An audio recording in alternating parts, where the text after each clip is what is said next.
ассалому алайкум тамошобинони муҳтарам. Нашри навбатии барномаи иттилоотии ахборро аз телевизиони Тоҷикистон мустақиман манзури шумо мегардонем. Дар студия Оишаи Саттор. имрӯз дар шаҳри Душанбе бо мақсади тарғибу ташвиқи либоси миллӣ, тарбияи зебоипарастӣ, баланд бардоштани мақому манзалати либоси миллӣ, тақвияту густариш бахшидан ба истеҳсолу истифодаи анвои гуногуни либосу матоъҳои миллӣ, рушди атласу адрасбофӣ ва рушди меҳнати хонагӣ фестивали ҷумҳуриявии атласу адрас баргузор карда шуд. Дар фестивал ҳунармандони моҳири шаҳру ноҳияҳои мамлакат матоъҳои миллии атласу адрасро муаррифӣ намуданд. Аз рӯи номинатсияҳои гуногун ғолибони фестивал муайян карда шуда бо ҷоиза, диплом, ифтихорномаю сипосномаҳо сарфароз гардонида шуданд. Маълумоти бештар дар гузориши Хуршедаи Наҷмиддин. соли равон дар ҷумҳурии 6,6 метри мураббаъ матоъи атлас ва 49,8 метри мураббаъ матоъи адрас истеҳсол карда шудааст ки ин нисбат ба солҳои қаблӣ хеле зиёд аст. Дар даврони соҳибистиқлолии мамлакат дар қаламрави кишвар корхонаҳои хурду бузурге ба фаъолият оғоз карданд ки ба истеҳсоли матоъҳои миллӣ аз қабили атласу адрас бо номҳои баҳори Тоҷикистон, ҷавонӣ, тӯҳфа, муҳаббат, гулхан, тиру камон машғул мебошанд. Ба фаъолияташон назаррас арзёбӣ мегардад. Дар шаҳру ноҳияҳои мамлакат имрӯзҳо беш аз 1000 маркази таълимӣ истеҳсолӣ таъсис дода шуд ки дар натиҷаи он занону бонувон соҳибҳунар гардида ба беҳсозии вазъи иҷтимоии оилаҳои худ муваффақ гаштанд. ин аст ки тарзи тайёру истеҳсоли матоъҳои миллӣ кӯҳан буда аз анъанаҳои бофандагии халқи тоҷик сарчашма мегирад ва то имрӯз мавқеи хоси худро гум накардаанд. имрӯз хурсанди аз он дорам ки ман имрӯз дар фестивали ҷумҳуриявии атласу адрас ҳамчун ҳунарманд иштирок дорам. дар марказ 3 сол боз фаъолият дорем. дар марказ тамоми ҳунарҳои мардумӣ фаъолият доранд. ҳамчун адрасбофиро бо роҳ мондем. тӯли 3 сол мебошанд ки адрасбофиро мо омӯхтем. дар вақте ки мо омӯхтана сар кардам ба якта дастгоҳ доштем, имрӯз 7 дастгоҳ дорем. 5 нуқтае ки аз маркази шаҳр дурдаст мебошад дар деҳотҳо ташкил карда тавонистем. имрӯз адраса маҳсули дастаранҷи ҳунармандони худро имрӯз дар истеҳсол бароварда тавонистодем. имрӯз аз хориҷа меҳмонҳо дар шаҳр ворид мешаванд, ҳамчун дар марказ меҳмон мешаванд. дар марказ таваҷҷӯҳи зиёд мо бофтагии ҳамун маҳсули дастаранҷӣ ки адрасро таваҷҷӯҳи зоҳир менамоянд. мо аз ин адрасҳо имрӯзҳо тавонистем сумкачаҳо, клачҳо, ҳамчун пояфзолҳои кӯдакона, пояфзолҳои калонсолон, ҳамчун сумкачаҳо, ҳамчун барои армуғон китобчаҳо, блокнотчаҳо, костюму камзули кӯдакона, ҳамчун ҷомаҳое ки аз адрас тайёр мешавад барои калонсолон, ҳамчун арӯсон тайёр мешаванд. мо имрӯз тайёр карда тавонистодем. дар асоси барномаҳо ва стратегияҳои миллию давлатӣ дар ҷумҳурии Тоҷикистон дигаргуниҳои зиёде дар рушди саноат ва технология ба вуҷуд омада, дар роҳи баррасии чунин соҳаи ҳаётан муҳим ва рушду танзими он ҳукумати мамлакат пайваста тадбирҳои судманд андешида пешрафти онро баррасӣ ва таҳлил менамоянд. ин навбат дар шаҳри Душанбе дар осорхонаи миллии Тоҷикистон фестивали ҷумҳуриявии атласу адрас баргузор гардид. бо ташаббуси сарвари муаззами мо имрӯз дар қаламрави ҷумҳурӣ соли рушди сайёҳӣ, деҳот ва ҳунарҳои мардумӣ эълон гардидам ва ин бисёр такони бузург мебошад барои аз нав эҳё кардани анъанаҳои миллӣ. дар қаламрави ҷумҳуриямон бисёр фестивалҳо, озмунҳо, намоишҳо ташкил карда шуда истодааст ки барои рушди ҳунарҳои мардумӣ, барои матоъҳои миллие ки имрӯз занони мо бонувони мо бо ин кор машғул ҳастанду дасти боф мекунанд, рушд ёфта истодааст. имрӯз мо дар ин фестивал бо бисёр дастовезҳо омадем. дар ин ҷо маҳсули дастони аъзоёни ассотсиатсияи ҳунармандони вилояти суғдро мо ба намоиш гузоштем ва дар ин ҷо бештар атласу адрас ки аз ҷониби онҳо бофта шудааст ва либосҳое ки аз ин матоъҳо дӯхта шудааст ба намоиш гузоштем. фестивали ҷумҳуриявии атласу адрас аз рӯи номинатсияҳои гуногун бо мақсади баланд бардоштани мақому манзалати либоси миллӣ, густариш бахшидан ба истеҳсолу истифодаи анвои гуногуни либосу матоъҳои истеҳсоли ватанӣ, рушди атласу адрасбофӣ, тарғиби сару либоси аз матоъи табиӣ аз ҷиҳати экологӣ безарар гузаронида шуд.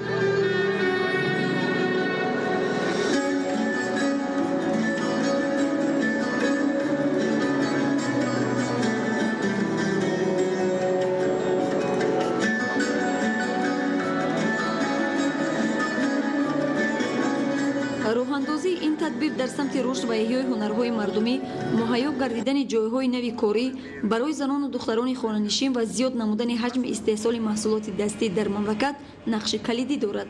ин дастовар дар мамлакат аз ҷалби бештари занону духтарон ба ҳунарҳои мардумӣ шаҳодат дода, баёнгари тақвияти рушди соҳа ва ба ин васила омили сарчашмаи сатҳи некуаҳволии ҳар яки онҳо ба ҳисоб меравад. фестивали ҷумҳуриявии атласу адрас дар 3 давр баргузор гардид. даври якум дар сатҳи шаҳр ва ноҳия, даври дуюм дар сатҳи вилоят ва шаҳри Душанбе ва 2 июни соли равон даври 3 он дар сатҳи ҷумҳурӣ ҷамъбаст шуд. фестивали мазкур аз рӯи номинатсияҳои беҳтарин либоси рӯзмарра, беҳтарин либоси расмию идона ва беҳтарин либоси миллии қадима доир гардида, ғолибони фестивал муайян карда шуданд ки онҳо бо ҷоиза, диплом, ифтихорномаву сипосномаҳо сарфароз гардиданд. бояд қайд намуд ки атласу адрас маҳсули меҳнати дастӣ, воситаи муҳими эстетикиву ороишӣ ва завқи зебоипарастии хоса дошта, ин ду нави матои миллии мардуми тоҷик дар бозори дохил ва хориҷи кишвар харидорони бештар доранд. Хуршедаи Наҷмиддин, Меҳрӯзи ҷумъа, Неқадами Нуралӣ, Ахбор. имрӯз ҳамчунин дар шаҳри Душанбе бо иштироки беҳтарин занбурпарварони ҷумҳурӣ иди асал доир гардид. иди мазкур ба ифтихори 28-солагии истиқлолияти давлатии ҷумҳурии Тоҷикистон гузаронида шуда, дар он занбурпарварон аз 50 шаҳру ноҳияҳои мамлакат асал, гиёҳҳои шифобахш, шириниҳои аз асал омода гардида, асбобу лавозимоти парвариши занбур ва ба даст овардани асалро ба намоиш гузоштанд. гузориши Зоиршои Тағоймурод. занбури асалпарварӣ дар баробари он ки манбаи даромад ва василаи муҳими таъминкунандаи рӯзгор мебошад, ҳамзамон он метавонад ҳосилнокии зироати кишоварзиро аз 20 то 30% зиёд намояд. давоми беш аз 10 соли охир дар заминаи таваҷҷӯҳ ва татбиқи барномаҳои давлатӣ соҳаи занбури асалпарварӣ дар мамлакат ба дастовардҳои назаррас ноил гардид. агар соли 2006 аз 95 000 оилаи занбур беш аз 1680 тонна асал истеҳсол карда мешуд, то 1 январи соли 2019 ин нишондод ба маротиб зиёд гардида, теъдоди оилаҳои занбур ба беш аз 200 000 ва истеҳсоли асал ба 4182 тонна расонида шуд. ҳамасола дар ҷумҳурии Тоҷикистон ба хусус пойтахти мамлакат шаҳри Душанбе барои рушд ва муаррифии дастовардҳои соҳа, ҳавасманд гардонидани занбурпарварон ва пешниҳоди маҳсулоти аз ҷиҳати экологӣ тоза ба аҳолӣ ва меҳмонони дохиливу хориҷӣ иқдомҳои шоиста пеш гирифта шуда, дар доираи он озмуну чорабиниҳои гуногун баргузор карда мешаванд. чун анъана намоишфурӯши асал имсол дар маҷмӯаи савдои Меҳригон дар сатҳи баланди ташкилӣ доир карда шуд ки дар он аз ҷониби занбурпарварони 52 шаҳру ноҳияҳои мамлакат 94 тонна асали тозаи табиӣ пешниҳод гардид. асале ки имрӯз ба фурӯш бароварда шуд аз ҷониби занбурпарварони вилояти Суғ, вилояти Хатлон ва ноҳияҳои тобеи ҷумҳурӣ, гарчанде ки нисфи ин асали соли гузашта бошад, нисфи дигари онро занбурпарварони ҳам вилояти Суғ ва ҳам вилояти Хатлон аллакай аз ҳамон растаниҳое ки пештар шаҳр ҷудо мекунанд аз ҳамонҳо гирифтанд. асале ки имрӯз ба фурӯш бароварда шуда, нисбати нархи бозор зиёда аз 20%, 25% нархаш пасттар мебошад. امروز در نمایش فروش عسل اشتراک نمودیم. در پایتختمون من عسل با نرخ‌های دسترس ما خرسند شدیم که با نرخ‌های دسترس عسل رو خریداری نمودیم. می‌خوایم که باز همین خیلی مثلا یارمارکه ها و با نرخ‌های ارزان به مردم دسترس شوند، ما البته خرسند می‌شویم. дар Тоҷикистон аз ҷиҳати иқтидори истеҳсол ва теъдоди оилаҳои занбур ноҳияҳои тобеи марказ мақоми аввалро касб менамояд. феълан теъдоди оилаҳои занбур дар шаҳру навоҳии тобеи ҷумҳурӣ 100 000, вилоятҳои Хатлон 60 000, Суғд 56 000 ва Бадахшон наздики 7 000 ададро ташкил медиҳад.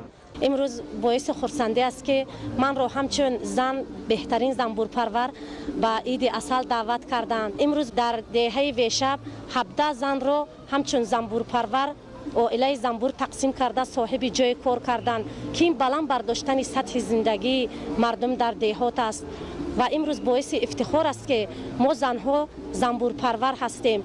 این برای زن خیلی کار دشوار هم باشد اما این فایده آور است، هم برای سلامتی هم برای نسل آینده رو سلامتیش را زیاد کردن و خیلی منتدار هستم. ما زنها وعده میدهیم که باز هم ساحه زنبور پروری را زیاد کنیم و سطح زندگی خود را در دهات بلند برداریم.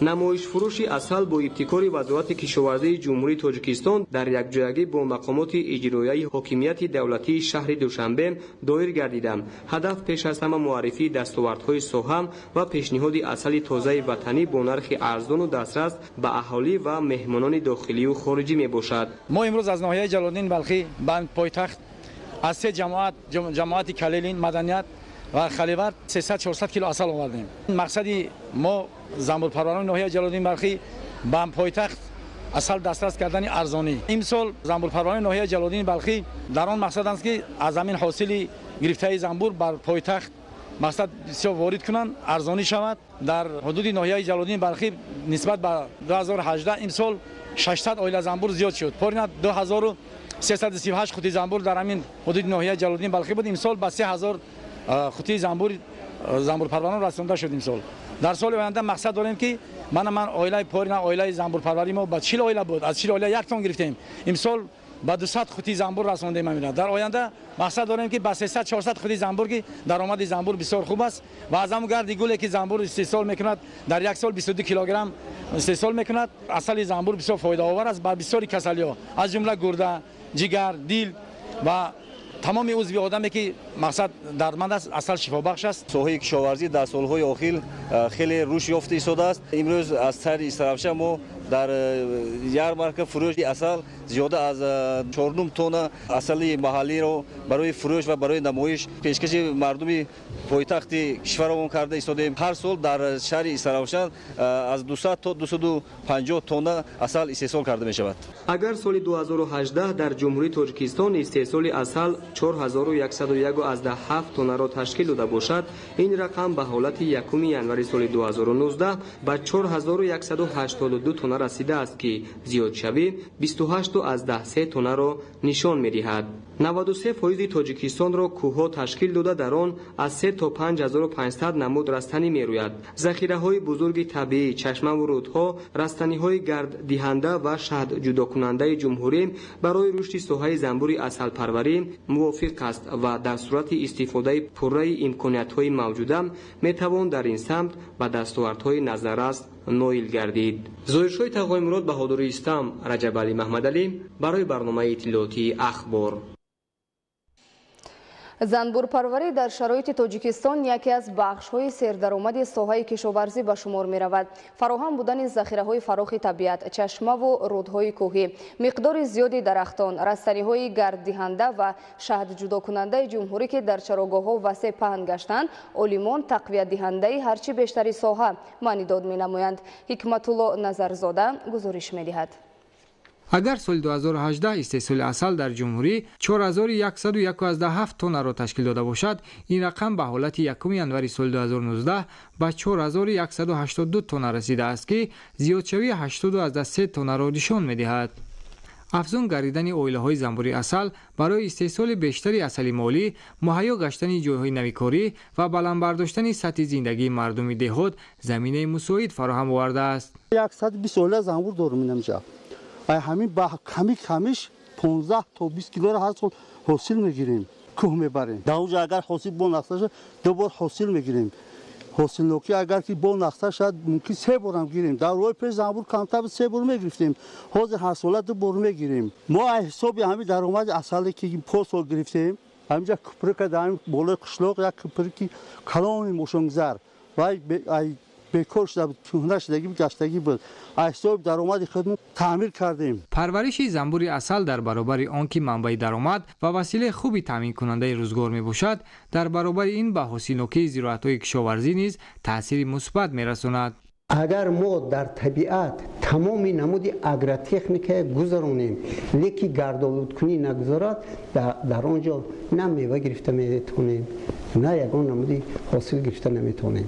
аз ин ҷиҳат саҳми занбур барои гардолуд кардани растаниҳои кишоварзӣ яъне вазифаи асосиро бозӣ мекунонад. имрӯз аксарияти занбури асалпарварони кишвар аз занбури асал танҳо маҳсулоти асосӣ яъне асалро мегиранду халос. бо истеҳсоли танҳо асал мо наметавонем ки мисол арзиши аслии маҳсулотро паст намоем, чунки аз занбури асал имкон аст ки гарди гул, гарди ғизо, шириш شیری مادر زنبور گاماگینت نسل زنبوری نرینه موم استحصال نمویم چون که بینید از جهت اقتصادی وقتی که ما برای یک اوله زنبوری اصل در یک سال همگی 100 سومنی خراجات میکنیم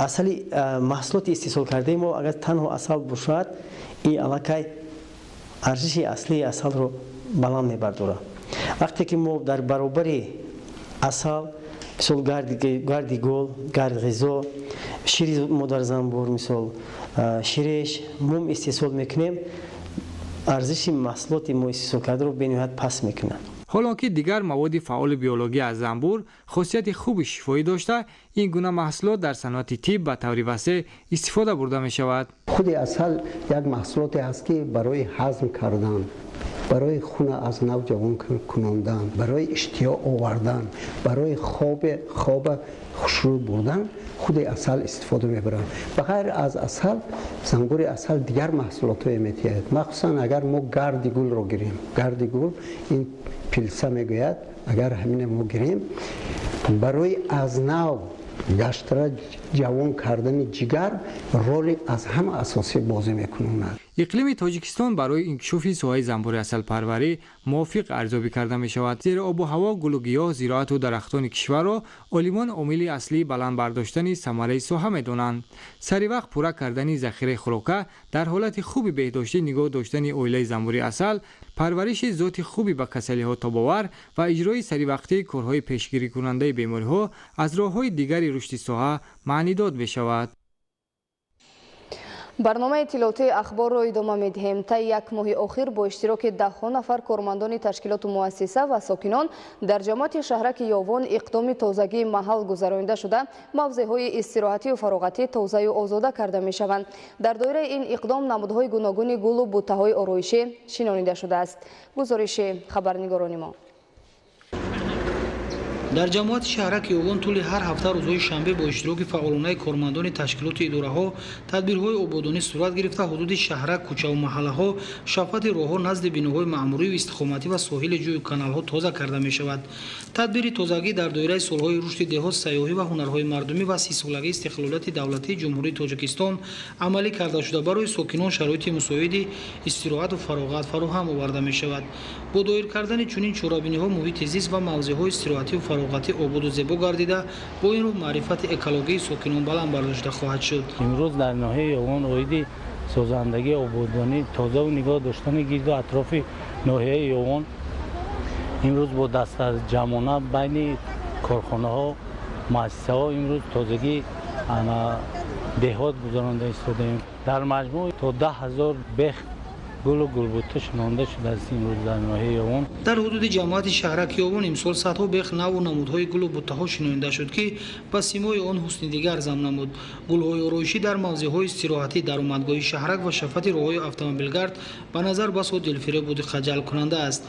تدبیرهای آبادانی با مقصد توزیع آزاده نگاه داشتن محیط زیست من بعد نیز تشکیل و براه مانده شده کوچه و محله‌ها و شفاف راه و انشاءات معموری و خدمت‌رسانی آباد و زیبا نگاه داشته می‌شود. در دایره تجلیل جشن عمومی ملی 30 سالگی استقلالیت دولتی جمهوری تاجیکستان در ناحیه خراسان دوام 3 سال آینده بنیادی بیش از 170 انشاءات خرد و بزرگ به نقشه گرفته شده است. از روند کارهای ساختمانی و بنیادکاری خدایداد رجب و اسکندر سعید گزارش می‌دهند. در جماعت دهات فخرآباد 17 عدد انشاءات گوناگونی برای حیات و فعالیت هر روزه ساکنان لازمه در ظرف 3 سال میانبرده بنیاد می‌گردد. بخصوص تعمیر و از نوسازی، چراغان‌کنی و سفالک‌پوش و کبودیزارکنی، نوسازی جویبارهای آبگذر کنار راه ماشینگردی بین دهات تامین گردیده، دیگر کارهای تعمیری و با طلبات مطابق گردانیدن راه ادامه دارد. تا امروز علاقه راه ماشینگردی بین دهه‌های وحدت و سامانیان که 2400 متر را تشکیل می‌دهد تعمیر اساسی گردیده برای حرکت معتدل واسطه‌های نقلیات مطابق گردانیده شده است. پیش با عذاب می رفتیم، اسفالت نبود، راهی کندگی، راهی در عذاب بودیم، ماست کندگی بود. با تشبوس همین صاحب کاران می‌نداریم که راه اسفالت پوش شد، به حضور رفته می‌بینیم یگان танқисӣ намекашем дигар. дар корҳои сохтмонӣ ин роҳ ки ҳамзамон таъмиру азнавсозии пулҳо, сафолакпӯшу ба талаботи замон мутобиқ гардонидани роҳравҳо, чароғонкунӣ ва бо шиору навиштаҷот оро додани ду канори роҳи марказӣ шомил мебошад ки бо чунин тарз ба анҷом расидани корҳо баробари бартараф гардидани мушкилоти асосии сокинон, ҳамчунин дар тозагиву зебогии маркази деҳаҳои ваҳдату сомониён мусоидат менамояд. дар ин ҷо пеш раҳ дар ҳолати садамавӣ қарор дошт, ниҳоят вайрон буд, рафтомади мошинҳо ва одамон ниҳоят душвор буд. Бинои сабаб бо дастгирии соҳибкорон аз дарвоза то наздики деҳаи Коху ки 2.4 километрро ташкил меояд, роҳ асфалтпӯш, латокҳо ва равшанкунонӣ низ сохта ба истифода дода шудааст. дар идомаи корҳои созандагӣ дар ҳудуди ҷамоати деҳоти Фахробод бунёди бинои ҷамоати деҳот, 3 адад бунгоҳи тиббӣ дар деҳаҳои эҳтиёҷдошта, нуқтаи хизматрасонии Амонатбонк, синфхонаҳои иловагӣ дар назди муассисаҳои таълимӣ, маҷмӯаи варзишии замонавӣ, майдончаҳои варзишии универсалӣ, китобхона, ҳаммом, сартарошхона, дорухона, сехи коркарди гаҷ ва ба ҳамин монанд иншооти ҷашнӣ аз ҳисоби мақомоти маҳал ва ҳам соҳибкорону сокинон маблағгузорӣ мегардад. Худойдоди Раҷаб, Искандари Саид, ноҳияи Хуросон, Ахбор. зимни як ҳамоиш ки дар ноҳияи Ёвон баргузор гардид, роҳҳои пешгирии бемориҳои сироятӣ аз ҷумла вируси норасоии масъулияти одам мавриди таҳлилу баррасӣ қарор дода шуд. Тафсилоти бештари мавзӯъ дар гузориши ҳамкорони мо.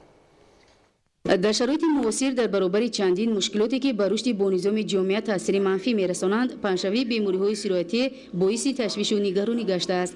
аз ҳамин ҷиҳат аст ки ба ҳифзи сиҳати аҳолӣ эътибори ҷиддӣ дода баҳри пешгирии паҳншавии бемориҳои сироятӣ чораҳои таъсирбахшро амалӣ месозад. зеро бемориҳои сироятӣ аз ҷумла вируси норасоии масъулияти одам ки вақтҳои охир зиёд шуда истодааст, ба генофонди миллӣ зарари ҷиддӣ мерасонад. бо ибтикори якҷояи мақомоти иҷроияи ҳокимияти давлатии ноҳияи Ёвон ва прокуратураи ноҳия дар ҷамоати деҳоти Ситораи Сурх бо ҷалби омӯзгорону хонандагон, раисони маҳаллаҳо, намояндагони ҷавонони ҳудуд, имомхатибону имомони масҷидҳои ҷомеъ ва панҷвақта дар самти пешгирии паҳншавии бемориҳои сироятӣ ва таъмини ҳифзи сиҳатии аҳолӣ чорабинии маърифатӣ доир карда шуд. назорати иҷрои қонунгузории ҷумҳурии Тоҷикистон дар бораи пешгирии паҳншавии бемории сироятӣ аз ҷумла бемории вируси норасоии масъулияти одам зери назорати доимии прокуратураи ноҳияи Ёвон қарор дошта, аз ҷониби кормандони прокуратура баҳри ташвиқу тарғиби қонунгузории номбурда пайваста чораандешӣ карда мешавад. аз ҷумла кормандони прокуратура байни коллективҳои меҳнатӣ ҷиҳати пешгирии паҳншавии чунин бемориҳо тадбирҳои зарури меандешад. дар беморхонаи марказии ноҳия ба шахсони мубталои вируси норасоии масъулияти одам ва бемории пайдошудаи норасоии масъулият хизматрасонии тиббии ройгон пешкаш карда мешавад. мутаассифона аз ҷониби баъзе марказҳои хизматрасонӣ алалхусус сартарошхонаҳо, меҳмонхонаҳо, кошонаҳои ҳусн, ҳаммомҳо, марказҳои дандонпизишкӣ, ошхонаҳои умумӣ, мағозаҳои фурӯши хӯрокворӣ қоидаҳои санитарӣ гигиенӣ дар сатҳи зарурӣ риоя намегарданд ки ин омил низ ба пайдоиш ва паҳншавии бемориҳои сироятӣ боис мегардад. дар ҷамоат зикр гардид ки мубориза бар зидди бемориҳои сироятӣ кори ҳамагон аст. аҳли ҷомеаро лозим мебояд ки бо мақсади эмин доштани худ ва наздикони худ аз ин вабои аср бетарафиро пеша накунанд. мавзӯи дигар, дасти кӯмак дароз намудан ба ниёзмандон ва кӯдакони ятиму бепарастор аз амалҳои неки инсонӣ маҳсуб ёфта имрӯзҳо дар пайравӣ аз сиёсати иҷтимоии ҳукумати ҷумҳурии Тоҷикистон ба муассисаҳои иҷтимоӣ ва оилаҳои ниёзманд аз ҷониби ашхоси саховатпеша кӯмак расонида мешавад. гузориш дар ин хусус. дастгирии ятимону бепарасторон ва дигар қишрҳои ниёзманди ҷомеа аз амалҳои неку наҷибона маҳсуб меёбад ки дар ин самт ташкилоту муассисаҳо ва шахсони хайрхоҳ ҳамасола чунин тадбири муҳимро амалӣ менамоянд. ба тарбиятгирандагони хонаи кӯдакони синни то мактабии рақами 1 шаҳри Душанбе кӯмаки моддӣ аз қабили маводи ғизоӣ дастрас гардида барои онҳо дастурхони идона ороста шуд.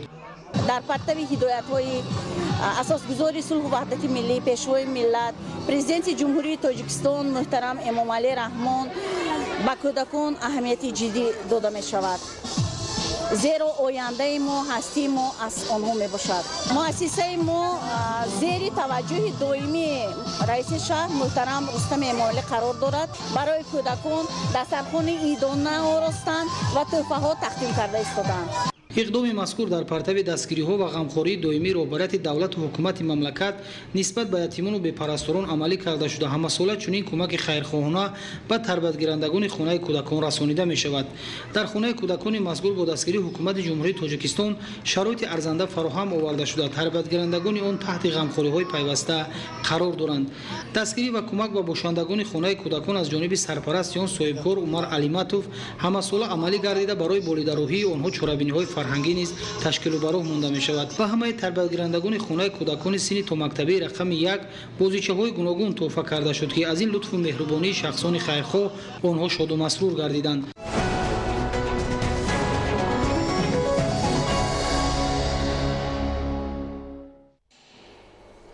бинандагони гиромӣ, нашри навбатии барномаи иттилоотии ахбор ба анҷом расид. хайр, саломату сарбаланд ва бо барномаҳои телевизиони Тоҷикистон бимонед.